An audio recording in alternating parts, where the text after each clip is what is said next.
The dangerous story begins with a man named Lee, who is seen shopping at a supermarket.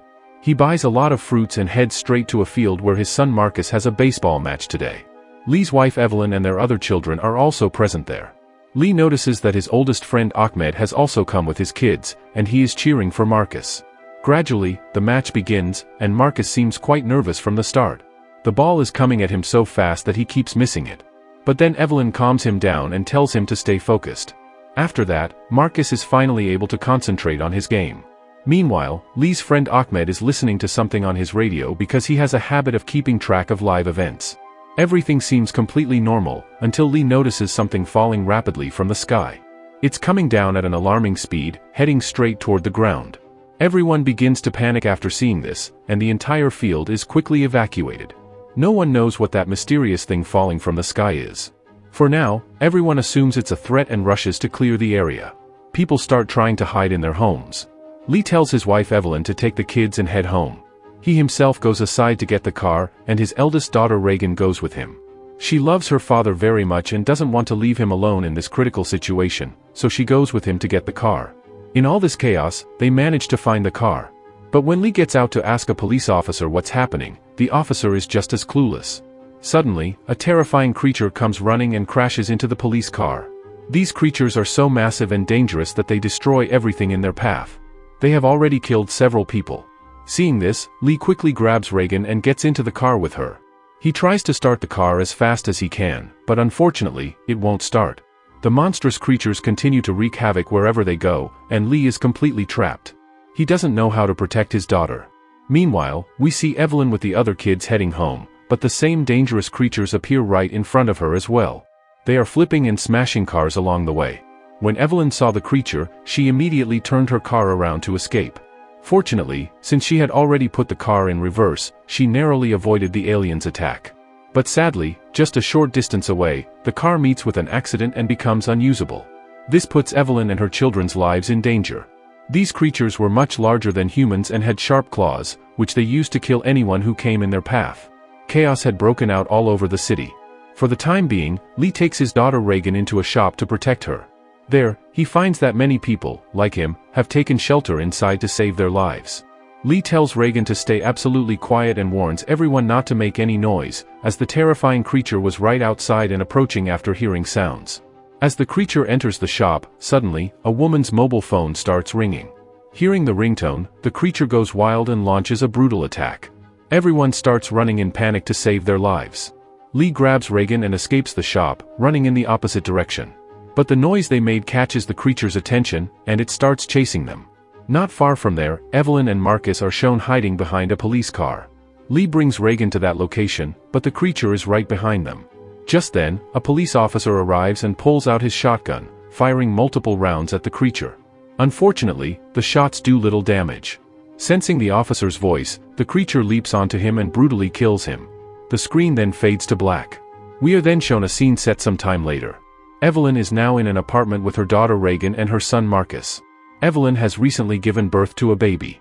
She goes down to the basement because it has started flooding. She first takes out a special box meant for the newborn, ensuring the baby will stay safe inside. She also brings out some oxygen cylinders, which will be useful in emergencies. After that, she gathers all her children and goes back upstairs. She does all this very quietly, as the dangerous creatures are still lurking everywhere outside. Even the slightest sound could alert the creatures, and they would immediately attack. That's why Evelyn had clearly explained to both her children that no matter what happens, they must not make any noise. Reagan deeply missed her father, Lee. She didn't know where he was, as they had gotten separated the last time. Because of this, Reagan kept trying to use one of her father's radios, hoping to reach him somehow. She had a map on which she kept marking locations. One day, when Reagan climbed to the top of their apartment building, she saw a fire burning in the distance. She and her family needed to figure out who could be there, because ever since the creatures had arrived on Earth, the human population had drastically declined. Humanity was now on the verge of extinction, and the few survivors were doing whatever they could to stay alive. Reagan marked the location of the fire on her map and told her mother about it. Evelyn decided that they should try to reach that spot and see who it was. The next day, Evelyn, along with Reagan, Marcus, and the baby, set out into the forest. They walked very slowly and cautiously so as not to make any noise, because any sound would alert the creatures, and they would come attacking. Following Evelyn's instructions, they moved quietly through the forest. Eventually, they reached a ruined place near where Reagan had seen the fire. The entire area was surrounded by fencing, but there was a small path leading in. Evelyn took the lead to guide her children safely. But just as she stepped a little ahead, her foot tripped a wire. The wire triggered a loud noise, which terrified Evelyn. She immediately told the children to run, as the noise would definitely attract a creature. Marcus and Reagan started running for their lives. But suddenly, Marcus's foot got caught in a deadly trap. He was in so much pain that he couldn't bear it and screamed loudly. Evelyn rushed to him and quickly covered his mouth to keep him from screaming further, knowing that the creatures would now surely come. She did her best to calm Marcus and began slowly removing the trap from his foot. But the terrifying part was that all the noise had already attracted a creature, and it was now approaching them, ready to attack. Evelyn knew she had to protect her children, no matter what. So Evelyn took out her shotgun, set it to full power, and fired directly at the creature. She hit it squarely on the head, killing it instantly. That meant Evelyn had now figured out how to kill these creatures. But if there were too many of them, it was obvious she wouldn't be able to fight them all. She still didn't know who had set up the traps around the ruins, but her children's safety was her top priority. Evelyn, along with Reagan, Marcus, and the baby, began to move away from the area. However, the danger was growing even more intense, because the gunshot had attracted several more creatures to their location. Instead of running into the open, Evelyn decided to take her children back into the ruins. Suddenly, a strange man appeared and grabbed Evelyn, pulling her to the side. He knew that the dangerous creatures were following their voices, so he quickly took Evelyn and her children to a basement area. From there, he led them into a large bunker made of metal. This bunker, however, was only suitable for short-term shelter because once it was locked, the oxygen supply inside became very limited. But for now, it was the perfect place to hide from the creatures. So, they all stayed inside the bunker, waiting for the danger to pass. A little while later, the strange man stepped out to check, and thankfully, the creatures had already moved away. Evelyn and her children also came out safely. But now the man told Evelyn that she had to leave the place permanently. His reason was simple: he had very limited resources and didn't want to share them with anyone. That's why he asked Evelyn to leave. But just then, Evelyn showed him her infant daughter and pleaded with him to help. She told him that her children needed help only he could provide. At that moment, Evelyn realized that the man's voice sounded familiar. As she listened more closely, she recognized him. It was Emmett, her husband Lee's old friend. He looked completely different now. His body structure had changed over time due to the harsh circumstances. Emmett explained that things had gone from bad to worse. The creatures were killing humans as if they intended to wipe out the entire species. Soon, they would completely dominate the earth. Seeing Evelyn and her children so helpless reminded Emmett of what he had lost, his own wife and family.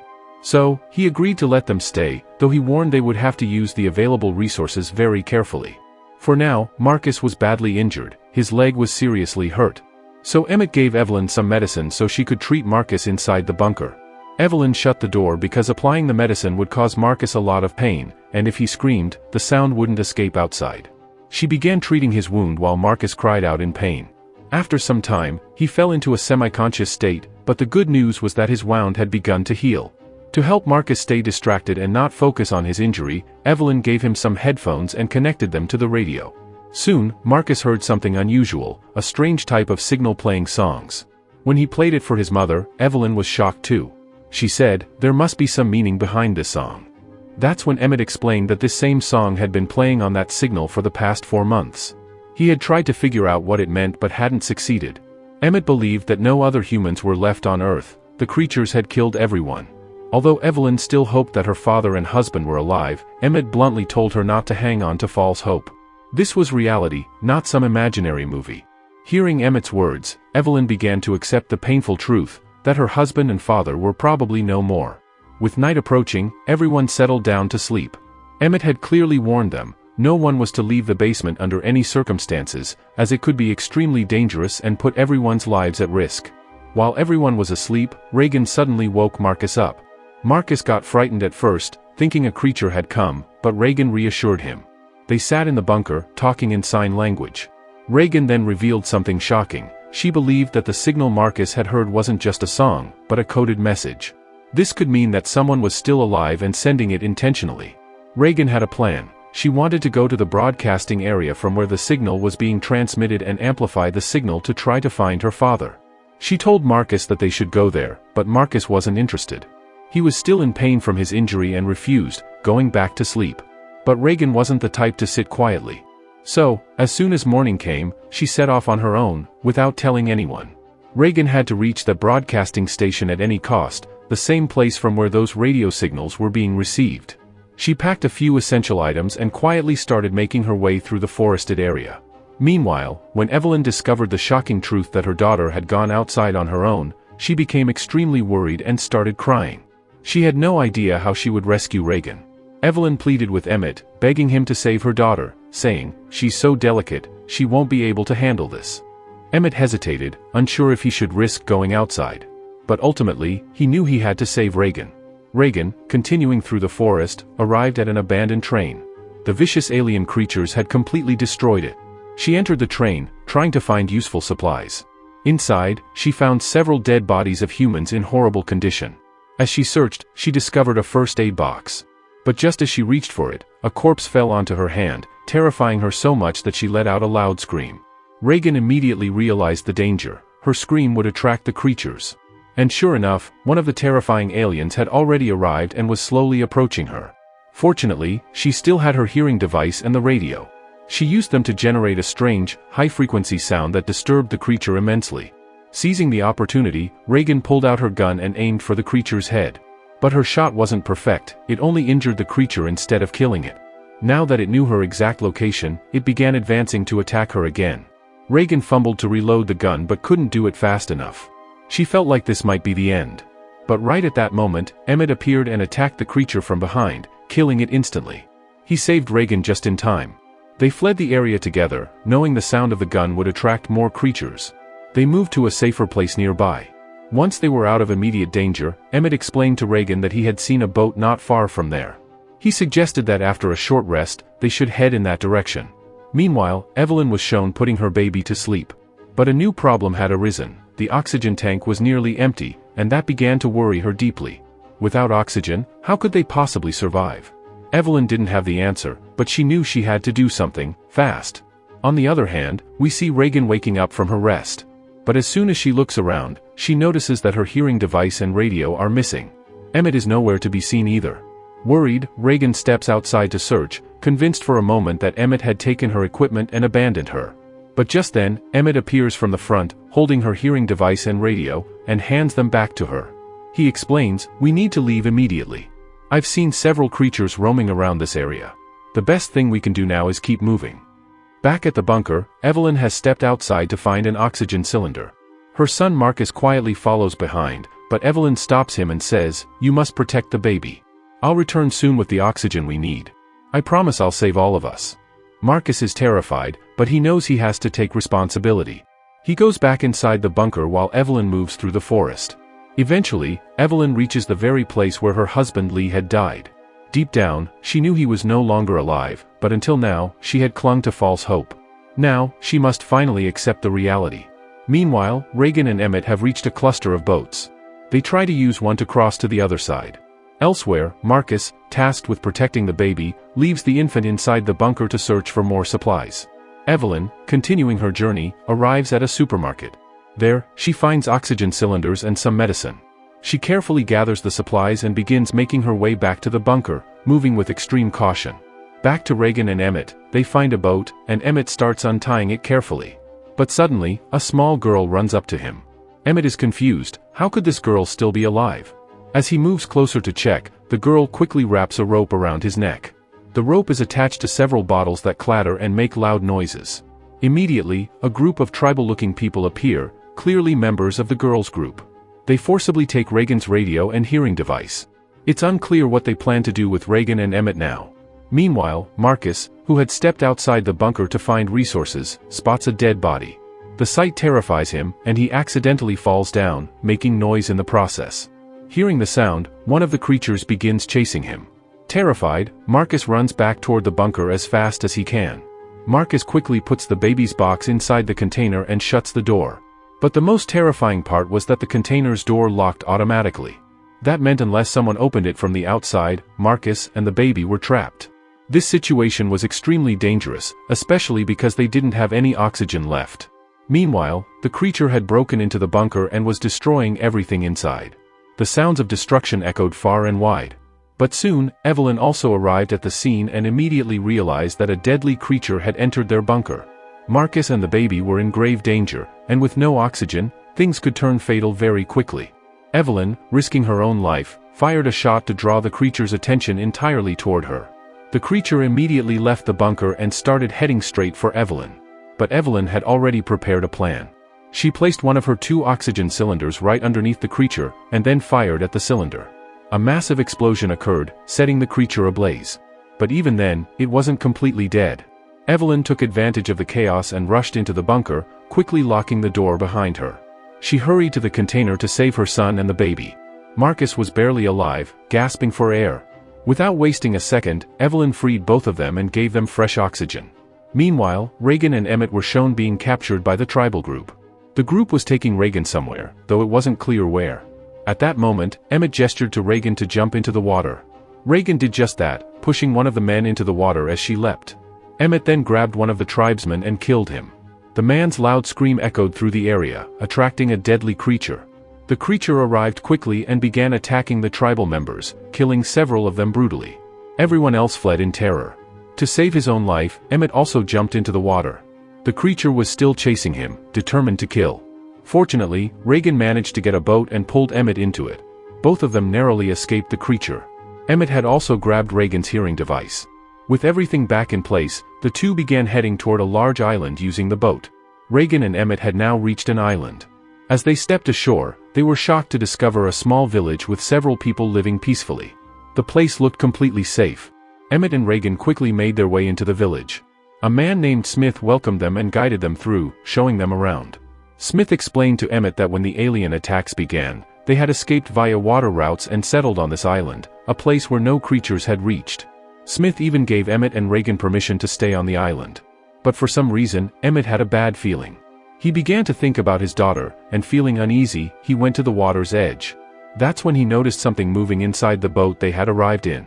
It turned out that a creature had been trapped inside their boat, and it had now made its way onto the island. Emmett was terrified. He ran back to the village and warned everyone, telling them to get inside their homes immediately because the creatures had arrived. But it was already too late. Several creatures began attacking the villagers and killing them. Emmett managed to save one child and quickly ran with Reagan to a safe location. Meanwhile, Smith locked his own children inside a cupboard and told them not to make a sound. Then Smith, Emmett, and Reagan got into a car and started honking the horn while driving away, in hopes that the creature would follow the noise instead of the villagers. The creature did chase them and even damaged their car, but the good news was that all three of them reached a nearby radio station safely.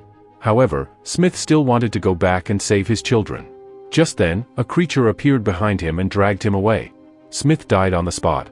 Emmett and Reagan remained silent, hiding inside the radio station, because the creature was already inside, roaming around, trying to locate them by sound. Meanwhile, Evelyn was shown heading out again, gathering more first aid supplies. But she didn't know that the creature hadn't left. After hearing a slight noise, it started creeping toward her.